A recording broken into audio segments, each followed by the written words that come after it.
Apa aja bidang-bidang kecerdasan buatan? Yang pertama adalah melingkupi proses pembelajaran atau proses belajar. Bahasa alamiah, kemudian sistem pakar, robotik, perangkat keras AI, jaringan saraf, terus sistem persepsi, pendengaran penglihatan, detektor ya, detektor. Nah, yang kita singgung hanya sistem pakar aja ya. Yang lainnya. Sistem pakar didasarkan atas asumsi bahwa pengetahuan pakar dapat diambil dan disimpan dalam komputer dan digunakan. Jadi diambil atau diisi, dimasukkan ke komputer, nah nanti dipakai, ya dipakai untuk membutuhkan solusi pada permasalahan. Apa perbedaan antara SPK dengan sistem pakar? Yang pertama, SPK itu cenderung rutinitas manajerial, ya rutinitas. Tapi kalau sistem pakar melebihi kemampuan manajer, tidak hanya rutinitas, yang tidak rutin juga bisa. Gitu. Terus yang kedua, sistem pakar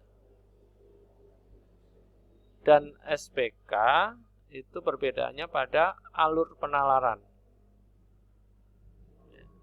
Jadi kalau sistem pakar itu ada penjelasannya ya, ada step-stepnya. Seringkali penjelasan mengenai cara pemecahan masalah itu lebih penting, lebih berharga daripada pemecahan masalah itu sendiri. Kenapa? Karena suatu saat ketika ada permasalahan yang mirip atau yang sama, yang identik atau analogi, maka bisa dipakai pendekatan pemecahan masalah tersebut. Ada 4 bagian yang harus ada pada model sistem pakar. Yang pertama adalah user interface, dipakai berinteraksi. Layar monitor, touchscreen, mouse, keyboard ya. Gerakan mata kita, apa namanya ini?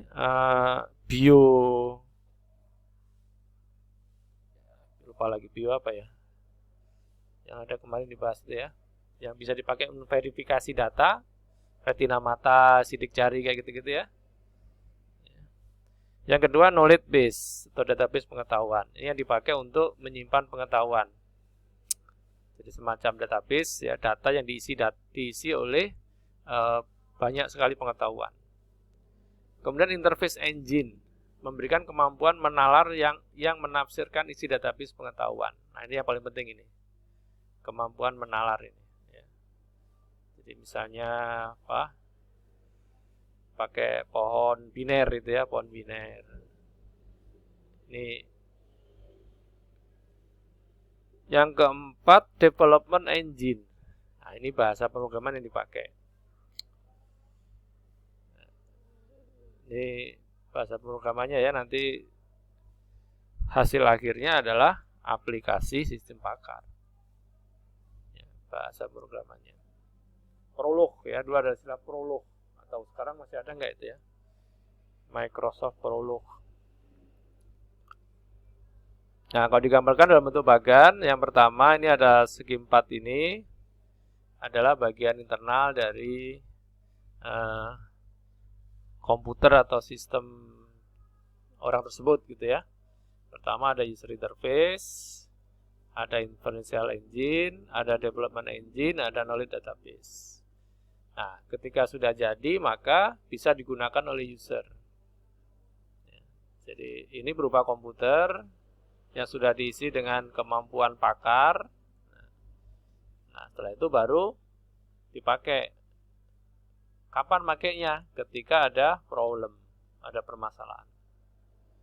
Nah, meskipun ini sudah pakar, tapi tetap harus dikembangkan. Ya. Sehingga tetap ada update pengetahuan, ada perbaikan-perbaikan, ya, ada pengisian lagi, ya.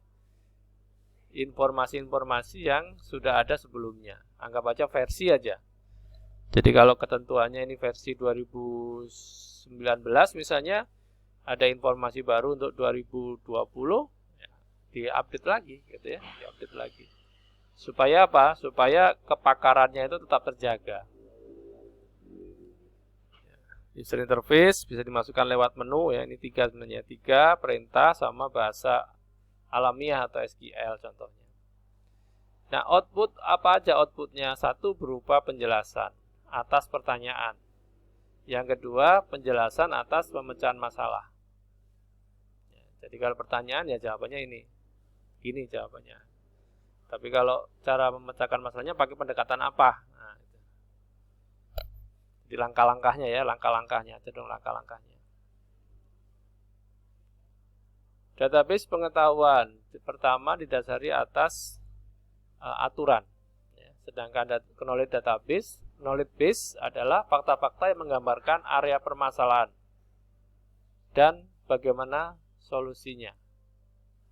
Teknik bagaimana fakta tersebut dapat sesuai atau cocok satu sama lain secara logik. Ya. Cocok ini artinya apa? Permasalahan ini jawabannya ini. Jadi apa? Kalau soal ujian gitu, ada soalnya, ada kuncinya gitu. Jadi ketika ada permasalahan nomor 20, maka carilah kunci nomor 20 gitu. Itu antara kecocokan antara permasalahan dengan knowledge base-nya. Ya, jadi knowledge base itu anggap aja semacam wadah di mana di situ ada kasus, ada permasalahan, ada soal gitu ya. Terus di sebelahnya ada kunci atau jawabannya. Nah, ketika kita membutuhkan permasalahan nomor 70 misalnya, kita cari solusi nomor 70. Nah, gitu. Yang pertama tentang aturan dari database pengetahuan ini.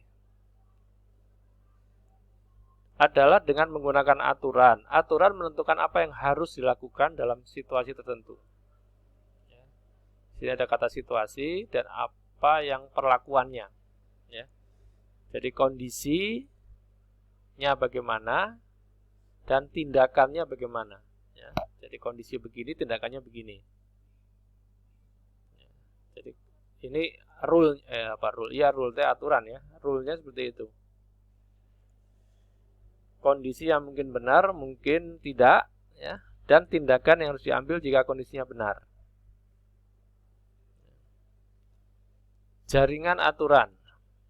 Aturan yang ada dalam suatu perangkat aturan masing-masing tidak terkait secara fisik, ya, tidak terkait secara fisik, tapi memiliki hubungan logis yang dapat digambarkan dengan diagram hierarki. Nah, ini diagram hierarki ya.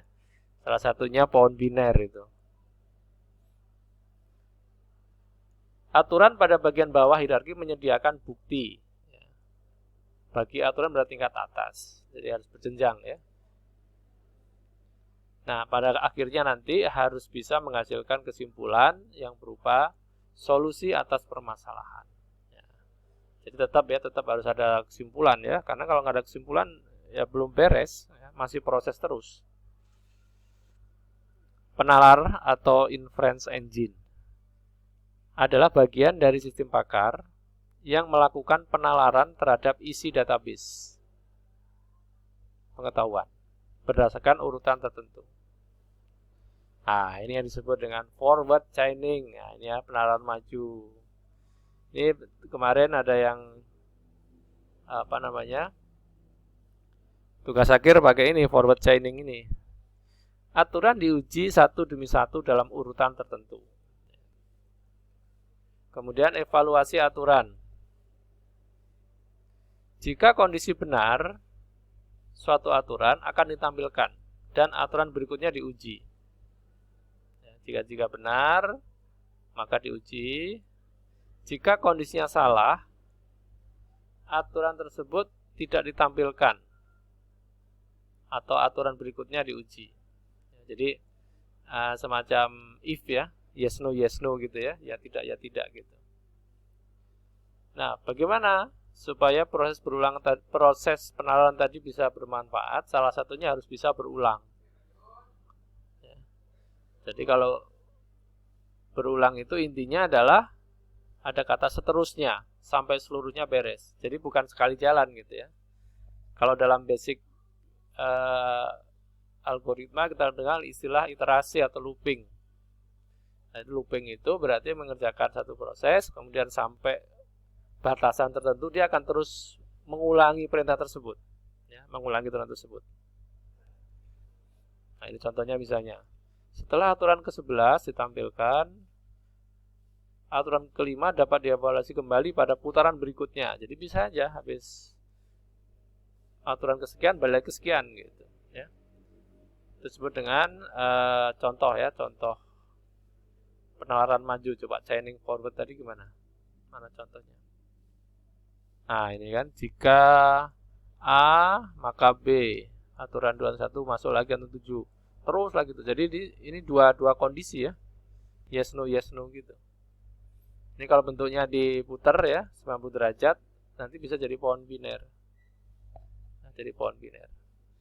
Kemudian yang berikutnya penalaran mundur ya. Jadi kalau tadi kan penalaran maju, ini mundur.